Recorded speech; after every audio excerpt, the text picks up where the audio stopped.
표현은 틀린 말이 아닙니다. 그러나 문제는 우리가 그 말을 어떻게 이해하고 있는가에 있는 것입니다. 많은 그리스도인들에게 아브라함은 믿음이 좋은 사람, 순종이 뛰어난 사람, 그래서 하나님께 인정받은 사람으로 기억되곤 합니다. 그리고 우리는 이렇게 생각합니다. 나도 저렇게 믿음이 좋아야 하는데. 하지만 여기서 우리는 한 가지 중요한 질문을 던져야 한다고 생각합니다. 과연 아브라함은 믿음이 좋은 사람이었을까? 첫 번째, 우리가 만든 아브라함이라는 것을 기억해야 합니다. 교회 안에서 만들어진 아브라함의 이미지는 대체로 매우 이상적입니다. 하나님이 부르시자 즉시 떠난 사람, 어떤 상황에서라도 흔들리지 않는 사람, 끝까지 순종한 사람, 이런 이미지는 신앙교육에 유익해 보입니다. 그러나 동시에 매우 위험합니다. 왜냐하면 이런 아브라함은 우리에게 도달해야 할 기준이 되기 때문입니다. 결국 신앙은 이렇게 바뀌어 버린다는 것이죠. 뭐로 바뀌냐면은 믿음은 노력해야 된다. 순종은 성취해야 된다. 구원은 수준이 있어야 된다. 그러나 이것은 성경이 말하는 복음과는 전혀 다른 방향이라는 것도 생각해야 합니다. 둘째, 성경이 보여주는 성경은 아브라함을 그렇게 이상적인 인물로 그려지지 않습니다. 오히려 그 반대입니다. 그는 두려워했습니다. 그는 거짓말했습니다. 그는 기다리지 못했습니다. 애굽에서 그는 자신의 아내를 누이라고 속였다는 것도 여러분은 다 기억하고 있을 거예요. 위험 앞에서 그는 진실보다도 생존을 선택했다는 것도 여러분은 기억하셔야 돼요. 또한 그는 하나님의 약속을 기다리지 못하고 하갈을 통해 이스마엘을 낳았다는 것도 기억해야 합니다. 이 장면들은 무엇을 보여줍니까? 아브라함은 믿음의 거인이 아니라 우리와 똑같은 사람이었다는 것을 인정받아야 됩니다. 세 번째, 믿음의 사람인가? 아니면은 붙들린 사람인가? 여기에서 우리는 매우 중요한 질문 앞에 설 수밖에 없습니다. 아브라함이 하나님을 붙든 것인가? 하나님이 아브라함을 붙드신 것인가?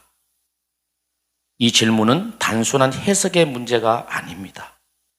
복음의 본질을 결정하는 질문입니다. 만약 아브라함이 하나님을 붙든 것이라면 신앙은 인간의 능력이 되어버리고 인본주의 신학이 되어버립니다. 그러나 만약 하나님이 아브라함을 붙드신 것이라면 신앙은 전적으로 은혜로 흘러가는 것입니다. 넷째, 결정적인 사건이 이 질문에 대한 대답입니다. 창세기 15장에서 분명히 나타나는 것이 있습니다. 하나님은 아브라함과 언약을 맺는다는 것이죠. 그 당시 언약은 짐승을 쪼개고 그 사이를 지나가는 방식으로 이루어졌다죠. 의미는 분명합니다. 이 언약을 어기면 이렇게 될 것이라는 아주 무시무시한 것입니다. 그런데 놀라운 일이 일어났습니다. 아브라함은 깊은 잠에 들어버립니다. 하나님만 그 사이를 지나갑니다. 이 사건은 무엇을 의미합니까?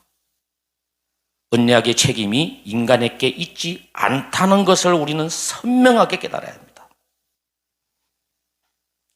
하나님이 모든 책임을 지신다는 것을 우리는 명심해야 합니다. 다섯째, 믿음의 시작입니다.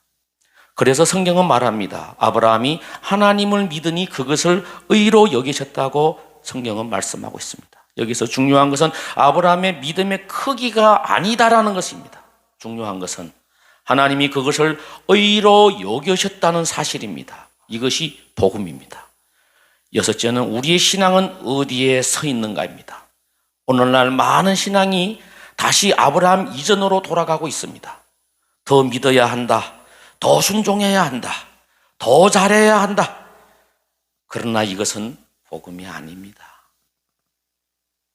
복음은 이렇게 말합니다. 너는 할 수 없다.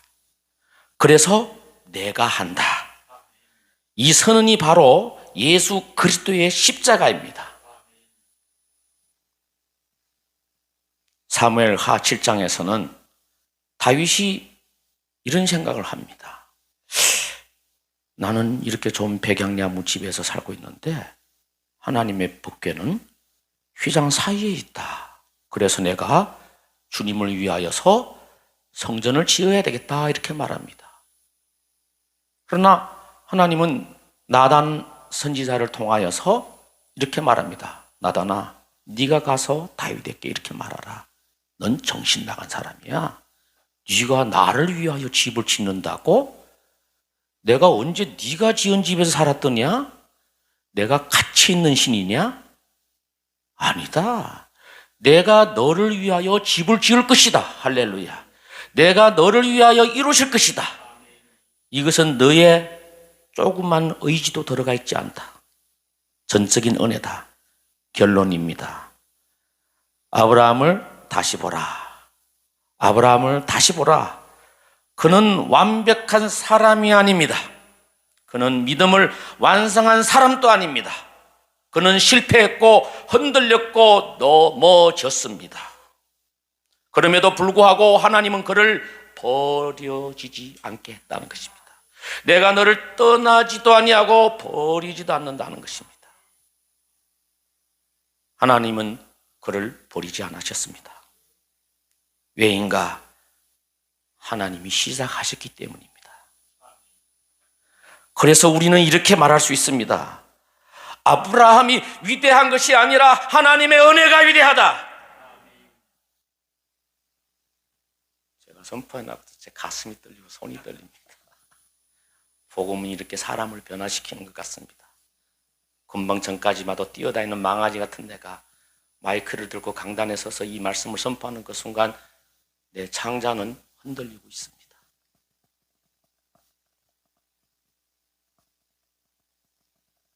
우리는 여전히 아브라함을 믿음의 사람으로 기억하고 있다는 것입니다. 그런데 성경은 그의 믿음보다도 먼저 그의 실패를 기록합니다. 왜인가? 하나님은 위인을 만들기 위해 성경을 기록하신 것이 아니라는 것입니다. 복음을 드러내기 위해 기록하셨기 때문입니다. 두려움 앞에서 무너진 믿음, 아브라함이 처음 무너진 곳은 위대한 시험이 아니라 현실적인 두려움 앞에서 우린 무너졌습니다. 그는 애굽으로 내려갔습니다. 그리고 말합니다. 그녀는 내 아내가 아니라 내 누이라고 말합니다. 왜 이런 말을 했을까요? 두려웠기 때문입니다. 죽을까 봐, 이럴까 봐. 자기 자신을 지키고 싶었던 것이 뭐가 잘못됐습니까? 그러나 그것은 불신이었습니다. 여기서 우리는 중요한 사실을 볼 수 있습니다. 믿음의 사람도 두려움 앞에 설 수 있다는 것입니다. 자기 자신을 선택할 때가 있다는 것입니다.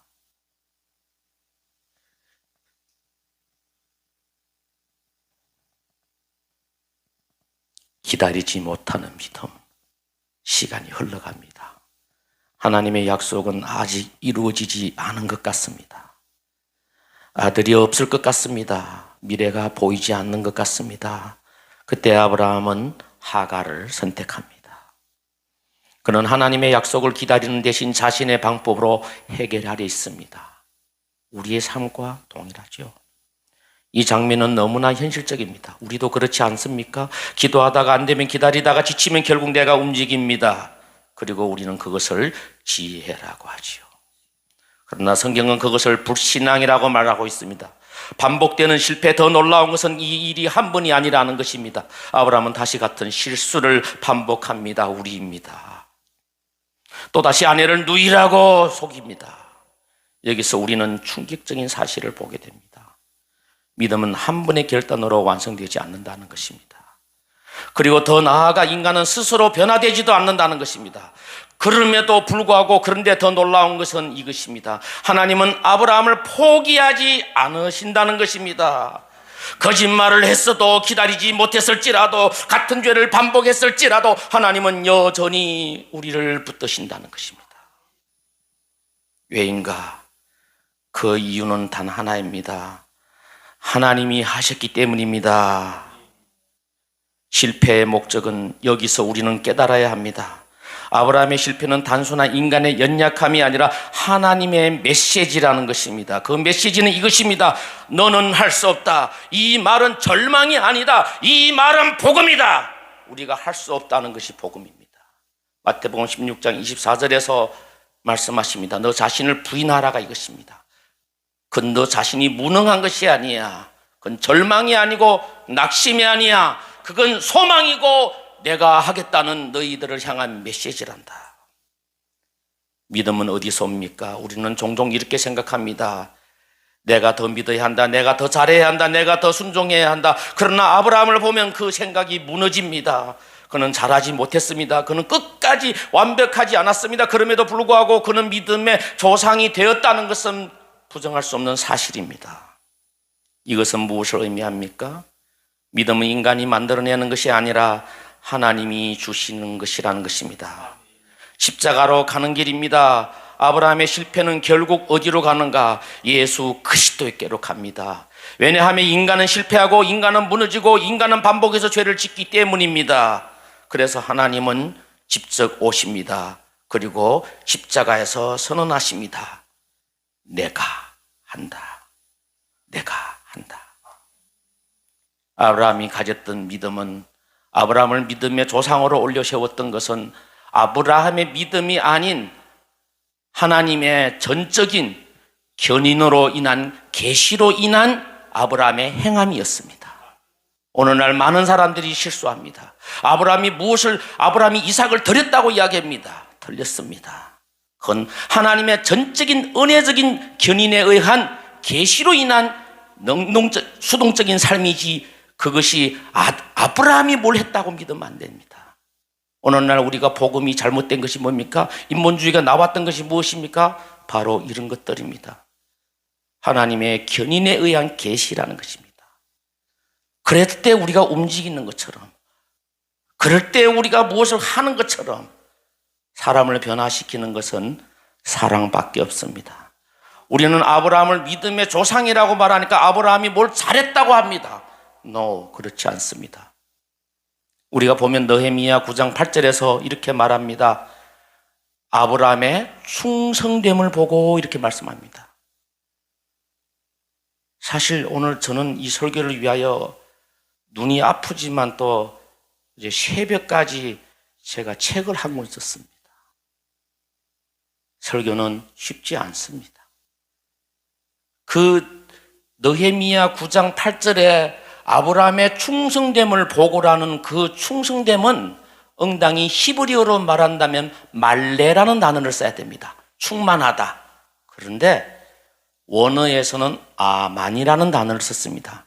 아만이라는 단어는 어디서 왔는가? 아멘이라는 단어에서 왔습니다. 아멘이라는 단어가 뭐예요? 세우다입니다. 세우는 것입니다. 아브라함은 하나님이 세운 믿음이라는 것입니다. 그 말을 원어를 못 배우는 우리는 번역본을 보면은 틀리게 됩니다.